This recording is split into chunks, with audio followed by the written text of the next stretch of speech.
திண்டுக்கல் மக்களவை தொகுதியில் திண்டுக்கல் மாநகரில் அச்சுதா கல்வி நிலைய வளாகத்தில் மோதும் வேட்பாளர்கள் கணிக்கும் வாக்காளர்கள் என்ற இந்த நிகழ்ச்சியில் உங்களை சந்திப்பதில் மட்டற்ற மகிழ்ச்சி. தமிழ் தொலைக்காட்சி வரலாற்றில் இது முற்றிலும் ஒரு புதிய முயற்சி. இதை பார்க்கும் பொழுதே நீங்கள் உணர்ந்திருப்பீர்கள். பல்வேறு கட்சி வேட்பாளர்கள் ஒரே பொது மேடையில், புதிய தலைமுறை அமைத்திருக்கும் மேடையில் ஒரு தொகுதியின் அனைத்து வேட்பாளர்களையும் ஒரு மேடையில் அடக்கிவிட முடியுமா? அவர்கள் ஒற்றுமையாக வந்து அமர்வார்களா? ஒருவருக்கொருவர் முகம் கொடுத்து பேசிக் கொள்வார்களா? கைகுலுக்கிக் கொள்வார்களா? இதெல்லாம் நடக்குமா? சாத்தியமா? இது ஒரு கனவு என்றுதான் பேசப்பட்டு வந்தது. அந்த கனவு ஓரளவிற்கு முழுமையாக என்று நான் சொல்ல முடியாததை நீங்களே பார்க்கிறீர்கள். ஓரளவிற்கு நனவாக்க, சாத்தியப்படுத்த இங்கே மனமுவந்து வந்து அமர்ந்திருக்கும் இந்த வேட்பாளர்கள் மிகுந்த பாராட்டுக்குரியவர்களாக நாம் கருதுகிறோம். வாக்காளர்களாகிய பொதுமக்களாகிய உங்கள் முன்னிலையிலேயே அனைவரையும் அமர வைத்து ஒரு ஆரோக்கியமான விவாதத்தை வளர்த்தெழுப்பது இந்த நிகழ்ச்சியின் நோக்கம். இதில் வேட்பாளர்களின் பங்கு மட்டுமல்ல, வாக்காளர்களாகிய உங்கள் பங்களிப்பும் மிகவும் அவசியம். அதை நான் உங்கள் கேள்விகள் வாயிலாக எதிர்பார்க்கிறேன். உலக தமிழர்கள் இந்த நிகழ்ச்சியை உற்று நோக்கிக் கொண்டிருக்கிறார்கள். அவர்களுக்காக இவர்கள் குறித்த ஒரு சிறிய அறிமுகம். திராவிட முன்னேற்ற கழகத்தைச் சேர்ந்த வெற்றி வேட்பாளர் எஸ். காந்திராஜன். நான் அனைவரையுமே வெற்றி வேட்பாளர்கள் என்றுதான் குறிப்பிடப் போகிறேன். அடுத்ததாக மார்க்சிஸ்ட் கம்யூனிஸ்ட் கட்சியைச் சேர்ந்த வெற்றி வேட்பாளர் திரு என். பாண்டி. ஆம் ஆத்மி கட்சியைச் சேர்ந்த வெற்றி வேட்பாளர் எஸ். இளஞ்செழி. எங்கள் தொகுதியில் இன்னும் பலரும் வேட்பாளர்களாக நிற்கிறார்களே, அவர்கள் ஏன் இங்கு வந்து அமரவில்லை என்று நீங்கள் கேட்கலாம். அண்ணா திராவிட முன்னேற்ற கழகத்தைச் சேர்ந்த வேட்பாளர் எம். உதயகுமாரை நாம் அணுகிய போது முதலிலேயே அவர் தன்னால் வர இயலாது என்பதை சொல்லிவிட்டார். காங்கிரஸ் கட்சியின் வேட்பாளரான NSV சித்தன், தற்போதைய நாடாளுமன்ற உறுப்பினர், பல ஆண்டுகளாக இங்கு நாடாளுமன்ற உறுப்பினராக பதவி வகித்துக் கொண்டிருப்பவர், தான் நிச்சயம் வருவதாக வாக்களித்திருந்தார். அந்த வாக்கை அவர் மீறியது ஏன் என்று அவர் வந்தால்தான் நாம் கேட்க முடியும். தேசிய முற்போக்கு திராவிட கழகத்தைச் சேர்ந்த வேட்பாளர் ஏ. கிருஷ்ணமூர்த்தியின் நிலையும் அதேதான். வருவதாக சொல்லி வாக்களித்திருந்தார், வரவில்லை. முதலில் திண்டுக்கல், பழனி, ஒட்டன்சத்திரம், ஆத்தூர், நிலக்கோட்டை, நத்தம் ஆகிய 6 சட்டமன்ற தொகுதிகளை உள்ளடக்கிய இந்த திண்டுக்கல் மக்களவை தொகுதியில் தான் வென்றால் என்ன செய்வேன் என்பதை முதலில் சொல்லப் போகிறார் திராவிட முன்னேற்ற கழகத்தைச் சேர்ந்த வேட்பாளர் திரு எஸ். காந்திராஜன். திராவிட முன்னேற்ற கழகம் நாடாளுமன்ற வேட்பாளராக நான் வெற்றி பெற்றால் என்னை இங்கே இருக்கிற மக்கள் தேர்ந்தெடுப்பார்கள். ஆனால் நான் குறிப்பாக முக்கியமான நிகழ்ச்சியாக சொல்லக்கூடியது, முதலிலே திண்டுக்கல்லில் இருந்து பழனி வரை 3 ரயில்வே மேம்பாலங்கள் உள்ளன, கட்டப்பட வேண்டி உள்ளன.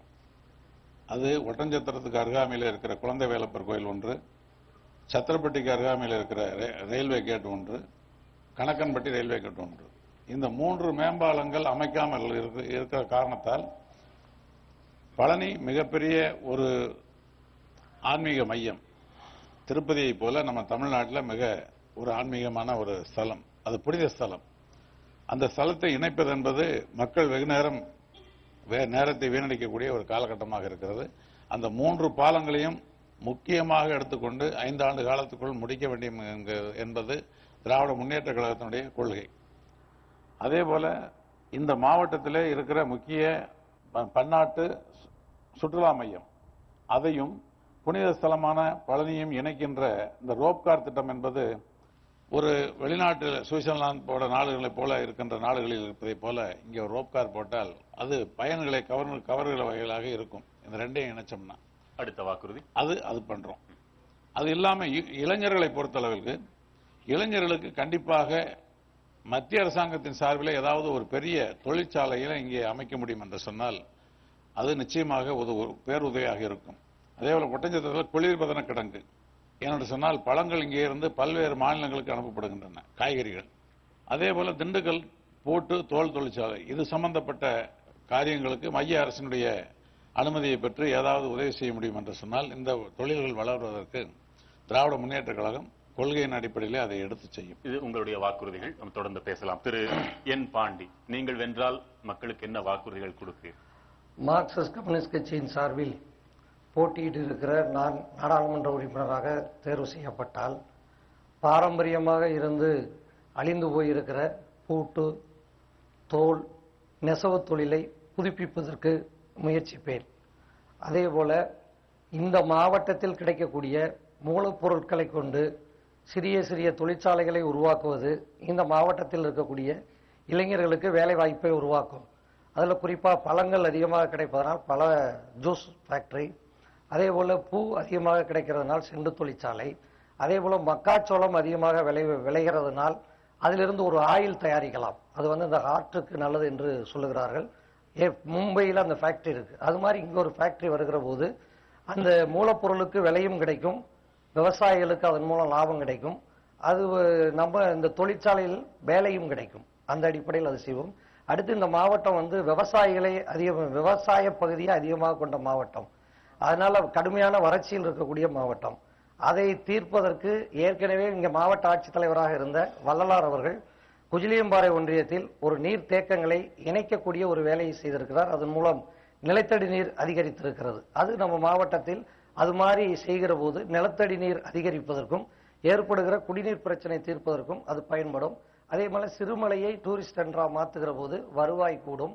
அதே போல பழனியில் இருக்கக்கூடிய தேவஸ்தானத்துக்கு அதிகமான நிதி வருவதை பயன்படுத்தி அந்த திருப்பதியை போல அந்த பழனி நகரை நாம் ஒழுங்குபடுத்துகிற போது சுகாதாரப்படி அதை மேம்படுத்துகிற போது பயணிகள் வந்து போவதும் அதன் மூலமாக வருவாய் கிடைப்பதற்கான ஒரு வாய்ப்பும் இருக்கிறது என்ற அடிப்படையில், அது இல்லாமல் திண்டுக்கல்லிலிருந்து சென்னைக்கு ஒரு ரயில் இயக்குவதற்கான ஏற்பாடு, ஏற்கனவே இருக்கக்கூடிய இந்த சபரிமலை ரயில் பாதை அதை ஏற்படுத்துவதற்கான முயற்சி, திண்டுக்கல் டு ஈரோடு ட்ரெயின் விடுவதற்கான ஏற்பாடு.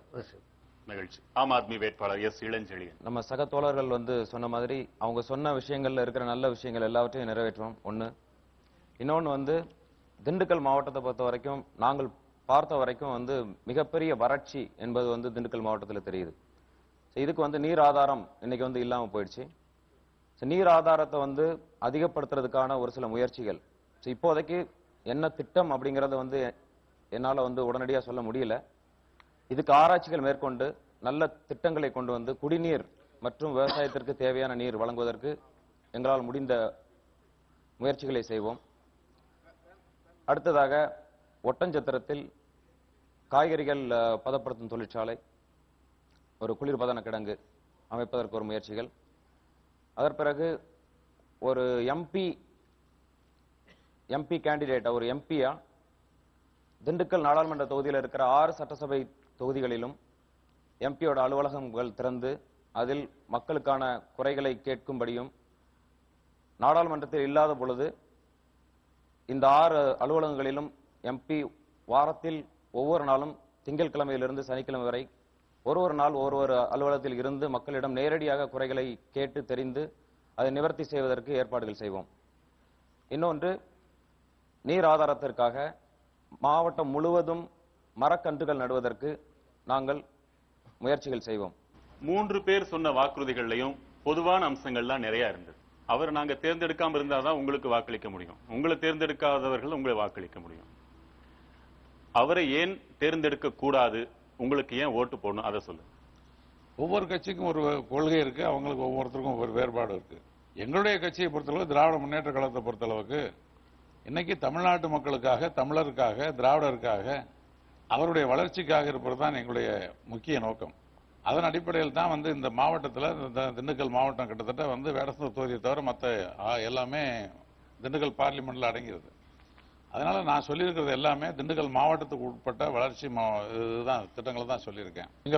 எங்க பார்ட்டியினுடைய கொள்கை நல்ல கொள்கையா இல்ல அவங்க பார்ட்டி கொள்கையாங்கிறது அவங்க தான் டிசைட் பண்ணணும். இதுல நான் as a candidate I will not say anything. மகிழ்ச்சி. அதே கேள்வியை ஆமாத் உங்ககிட்ட கேட்கிறேன். இவங்க 2 பேருக்கு ஏன் நாங்க வாக்களிக்க கூடாது? அதாவது மற்ற கட்சிகள் எல்லாருமே அவங்கவுங்க கட்சிகளோட கொள்கைகளை மட்டும் தான் எடுத்துட்டு வராங்க.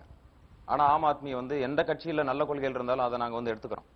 எங்களுக்கு ஒரு தொகுதி மக்களுக்கு நல்லது செய்யணும் அப்படின்னு நாங்க நினைச்சோம் அப்படின்னா, அது திராவிட முன்னேற்ற கழகமா இருந்தாலும் சரி, அண்ணா திராவிட முன்னேற்ற கழகமா இருந்தாலும் சரி, அவங்க ஒரு நலத்திட்டங்கள் அப்படின்னு அறிவிக்கிறாங்கன்னா, அவங்க மேனிஃபெஸ்டோல ஒரு விஷயங்கள் நல்ல விஷயங்கள் கொடுக்குறாங்கன்னா, இதை காப்பி அடிக்கிறதுன்னு இல்லை, ஆனா அந்த நல்ல விஷயங்களை எடுத்து மக்களுக்கு செய்யறதுக்கு நாங்க தயக்கம் காட்ட போறது இல்லை. எங்களை பொறுத்த வரைக்கும் அந்த தொகுதி மக்களுக்கு நல்லது செய்யணும், அது யார் மூலமா வந்தாலும் சரி. அதனால எங்க கிட்ட அந்த வேகம் இருக்கு. இளைஞர்கள் அவங்க கிட்ட வேகம் இல்ல, அவங்க வேகத்தை நான் பார்த்தது இல்லை. ஆனா வந்து ஒரு இளைஞர்கள் அப்படிங்கிற ஒரு முறையில நாங்க வந்து என்ன நினைக்கிறோம் அப்படின்னா, எங்களால வந்து வேகமா செயல்பட முடியும். சொல்லிட்டீங்க ஐயா. அப்ப இளைஞர்களால தான் வேகமா செயல்பட முடியும். அதுதான் திண்டுக்கல்லுக்கு இப்ப தேவையா இருக்குதா? இல்லை, இளமையா இருந்தாலும் அனுபவங்கிறது ஒண்ணு இருக்கு. அனுபவம் தான் இதுல வந்து முக்கியமா நம்ம பயன்படுத்தலாம். நல்ல பாயிண்ட். அனுபவம் இல்லாத உங்ககிட்ட வாக்கு போட்டு இந்த தொகுதியை ஒப்படைச்சிட்டு நீங்க அனுபவப்படுற வரைக்கும் நாங்க ஏன் காத்திருக்கணும்?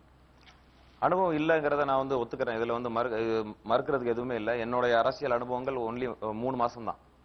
அதுக்கு முன்னாடி எனக்கு அரசியல் தெரியாது.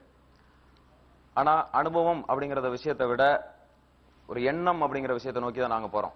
எண்ணம் தான் முக்கியம்னு சொல்றீங்க. சரி, நல்ல விஷயம். ஐயா, உங்கள்கிட்ட அதே கேள்விதான். அவர்கள் இருவருக்கும் ஏன் வாக்களிக்க கூடாது?